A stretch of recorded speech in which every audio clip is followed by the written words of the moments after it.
दोस्तों आज मैं आपको वो खबर देने जा रहा हूँ जिसका इंतजार हम लोग काफी समय से कर रहे थे। यानी एक ऐसी अच्छी खबर जो कि हम सभी भारतीयों को बहुत अच्छी लगेगी, लेकिन इसी के साथ साथ जो दुनिया है या हमारे जो दुश्मन है इन्हें ये खबर बिल्कुल भी अच्छी नहीं लगेगी। खैर, इन्हें अच्छी लगे ना लगे इनसे हमें कोई लेना देना नहीं, जाए ये तेल लेने। लेकिन भारत के पॉइंट ऑफ व्यू से ये खबर बड़ी अच्छी है। वैसे यही वाला काम अगर कोई दुनिया का दूसरा देश करता है तो डेफिनेटली वो खतरनाक हो सकता है, लेकिन भारत जो कि एक बहुत ही ज्यादा मैच्योर कंट्री है, उसकी ताकत में अगर बढ़ोतरी होती है तो इससे दुनिया को घबराने की जरूरत नहीं है। लेकिन हाँ, यहाँ पर भारत के दुश्मनों को घबराने की जरूरत बराबर है। कारण ये है कि भारत के ऊपर कुछ लोग टेढ़ी नजर से देख रहे हैं, जिन्हें काउंटर करने के लिए भारत को अपनी ताकत में कई गुना इजाफा करने की जरूरत है। और ऐसी परिस्थिति में भारत ने वही किया भी है। ये देश हित में है। आगे मैं आपको बताने वाला हूँ सब कुछ एकदम डिटेल में कि एक्चुअली भारत ने किया क्या है। बस आप नीचे कमेंट बॉक्स में जय हिंद लिखकर चैनल को सब्सक्राइब जरूर कर लीजिएगा।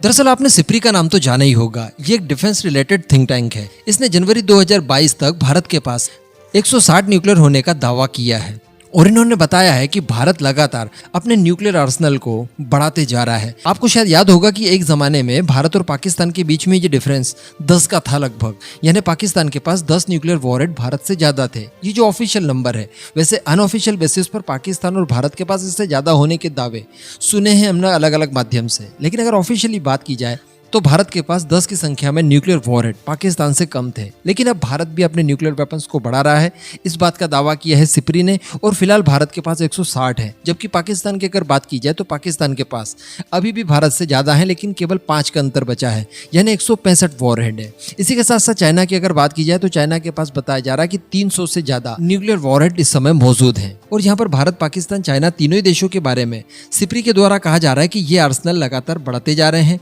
लेकिन भारत, पाकिस्तान, चाइना तीनों ही देश इनके बारे में विस्तृत जानकारी नहीं देते कि इन हथियारों का साइज क्या है, किस तरह के ये हथियार हैं, कितने खतरनाक, इनकी पावर कितनी है। इस बात का उजागर ये लोग नहीं करते। वैसे मैं आपको बता दूं कि जनवरी 2022 में जो आंकड़ा बताया जा रहा है भारत के बारे में कि 160 न्यूक्लियर वेपन्स हैं इनके पास, ये ठीक एक साल पहले यानी जनवरी 2021 में 156 हुआ करते थे, यानी 4 की बढ़ोतरी हमने की इस दौरान। साथ ही सिप्री की तरफ से कहा गया है कि जिन देशों के पास में न्यूक्लियर वेपन्स है उनमें अमेरिका है, रशिया है, चाइना है, भारत है, इजराइल है, पाकिस्तान है, रूस, फ्रांस और नॉर्थ कोरिया है। तो अभी तक आपने जाना कि भारत अपने न्यूक्लियर आर्सेनल को बढ़ा रहा है, लेकिन यहाँ पर एक चीज आप लोग जरूर सोच रहे होंगे कि भारत से ज्यादा न्यूक्लियर वेपन्स आखिर पाकिस्तान के पास कैसे है, यानी पाकिस्तान से हम लोग कई ज्यादा कैपेबल हैं। तो ये अंतर समझ में नहीं आता, यानी भारत के पास कम से कम चाइना के मुकाबले न्यूक्लियर वेपन्स होने चाहिए थे, लेकिन यहाँ पर पाकिस्तान हमसे आगे कैसे निकल गया। तो इसके लिए मैं कुछ शॉर्ट में भी आपको बातें बता दूं कि पाकिस्तान के न्यूक्लियर वेपन्स बताए जाते हैं कि भारत की तुलना में कम सक्षम है, यानी उतने ज्यादा बड़े लेवल के न्यूक्लियर वेपन्स नहीं है। या अगर नॉन टेक्निकल तरीके से कहा जाए तो भारत का एक nuclear weapon equal to Pakistan के 2 न्यूक्लियर वेपन, इस तरह का कुछ डिफरेंसेस है दोनों देशों के बीच में। साथ ही जो सबसे बड़ा डिफरेंस है वो है न्यूक्लियर वेपन्स को एक्टिव रखने के लिए किए जाने वाला खर्च, जो कि भारत का ज्यादा है। यानी न्यूक्लियर वेपन्स आपके पास कितने ही हो, बताया जाता है ना कि रशिया के पास अमेरिका से ज्यादा न्यूक्लियर वेपन्स है, लेकिन एनी टाइम जो न्यूक्लियर वेपन्स एक्टिव हैं अमेरिका के, उनकी संख्या रशिया के एक्टिव न्यूक्लियर वेपन्स से ज्यादा है। यानी अगर अभी बस मिनटों में कोई युद्ध हो जाए न्यूक्लियर रशिया और अमेरिका के बीच में, तो अमेरिका रशिया के ऊपर ज्यादा न्यूक्लियर वेपन्स दाग पाएगा, क्योंकि अमेरिका के न्यूक्लियर वेपन्स ज्यादा संख्या में एक्टिव हैं।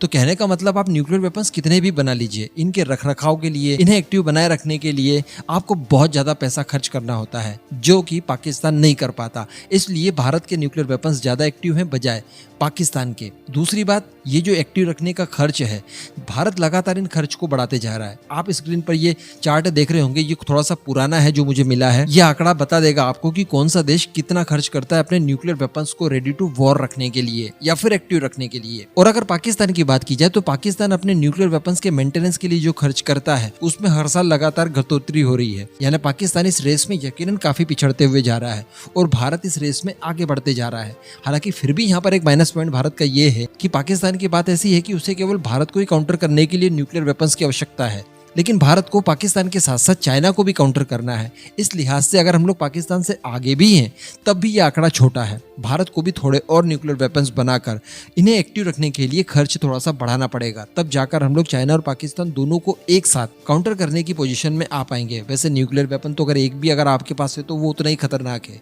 किसी देश के ऊपर एक बार दाग दिया आपने एक ही, तो वो इनफ हो गया, लेकिन फिर भी एक रुआब झाड़ने के लिए थोड़े से और ज्यादा होने बहुत ज्यादा आवश्यक है।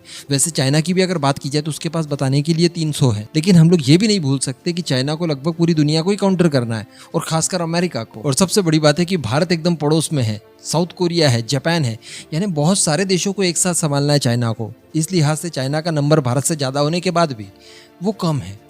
खैर, ये अच्छी खबर लगी अभी तक कि भारत के न्यूक्लियर आर्सेनल्स बढ़ रहे हैं। ये बिल्कुल अच्छी खबर है भारत के लिहाज से। बाकी इस पूरे मुद्दे पर आप जो भी मानते हो नीचे कमेंट करके ज़रूर बताइएगा।